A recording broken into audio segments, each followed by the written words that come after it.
এই যে প্রিয় ভিউয়ার্স, একদম কষিয়ে তেল ঝাল ঝোলে জালে রান্না করলাম ফুলকপি টমেটো গাজর আলুর ভিতরে মাছ দিয়ে। এই যে দেখুন, একদম গায়ে মাখা ঝোল হয়েছে, আর একটু ঝোল টেনে নিলে। শুভ সকাল, আসসালামু আলাইকুম। 22শে আষাঢ়, বর্ষাকাল। সবাইকে বর্ষাকালের শুভেচ্ছা দিচ্ছি। সকালবেলার আকাশ খুব ঝলমালো, আবার মেঘও আছে, ও যে দূরে দেখা যায়। তো হালকা মেঘ, হালকা রোদ উঠেছে।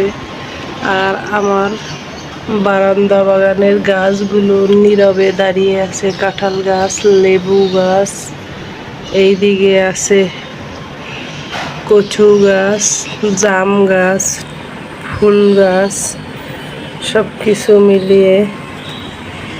এইখানে আছে ধনিয়া পাতা গাছ, আর আছে সুগন্ধি পোলাওয়ের পাতা। এই তো সকাল সকাল আপনাদের স্বচ্ছ একটা সুস্থ সকালের শুভেচ্ছা জানিয়ে আজকের ব্লগটি শুরু করলাম। আশা করি আপনারা ভালো থাকবেন, সারাদিন আপনাদের ভালো যাক সেই প্রত্যাশা আমার পক্ষ থেকে। কেমন প্রিয় ভিউয়ার্স, বেলা 2টা বাজে। জরুরি কাজের প্রয়োজনে বাহিরে বের হয়েছি। দেখুন কি পরিমাণে গরম, কি বলবো। ঠান্ডা পানি খাইতেছি, তাও শীতল হয় না। ওয়েদার এতটা গরম, বর্ষাকালে এতটা গরম থাকে সব সময়, প্রায় বৎসরই। কি আর করার, একটু ঠান্ডা পানি খেয়ে তারপরে গন্তব্য স্থানে বের হয়ে গেলাম। তারপরে ফিরতে ফিরতে বিকেল হয়ে যাবে, আর কি করার। এই তো আমার থাকা, খাওয়া, রান্না, ব্লগ, ঘোরাফেরা আপনাদের সঙ্গে শেয়ার করছি। আশা করি ভালো লাগবে। কেমন, এই তো ফিরে যাচ্ছি আবার বাসার উদ্দেশ্যে। দেখুন প্রিয় ভিউয়ার্স, দেখুন রসুন, পেঁয়াজ, টমেটো কেটে নিয়েছি আলু, গাজর আর এই সময়কার ফুলকপি দিয়ে মশলা বাটা দিয়ে, কাঁচামরিচ দিয়ে। ওই যে দেখুন দূরে ভিজিয়ে রেখেছি রুই মাছ।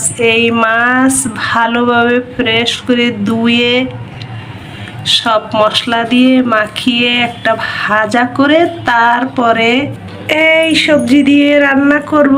তো দেখতে থাকুন রাতের বেলা রান্না বাড়ি। আশা করি আপনাদের ভালো লাগবে। যারা কর্মব্যস্ত জীবনে ব্যস্ত থাকে তারা এভাবে রাতে রান্না করবেন। দুপুরে হয়ে যাবে, রাতে হয়ে যাবে, আবার অফিস ফেরত এসে রাতে রান্না করবেন রিল্যাক্সে। কেমন, তো রান্না বান্না করছি, দেখতে থাকুন। প্রিয় ভিউয়ার্স, ফুলকপি গাজর আলুতে সামান্য লবণ দিচ্ছি, আর দিব আর সামান্য হলুদ পাউডার দিয়েছি। এবারে এটা মেখে তেলের উপরে ভেজে নেব। এবারে মাছের ভিতরেও দিয়ে দিচ্ছি লবণ, হলুদ পাউডার সামান্য, আর দিয়ে দিচ্ছি মরিচ পাউডার। এবারে এগুলো ওই একই পদ্ধতিতে সব মেখে তারপরে ভাজা করব। আর সামান্য জিরা আদা বাটা দিলাম, কারণ এটা দিলে ভাজার সময় খেতে ভালো লাগে। তেল দিয়ে দিচ্ছি কিছুটা। মাছ ভাজার সময় তেল আগে মেখে দিলে মাছের ভাজাটা দ্রুত উঠে আসে আর লেগেও যায় না। এবারে সবগুলো মেখে নিচ্ছি, মেখে তারপরে ভাজাভাজি করব।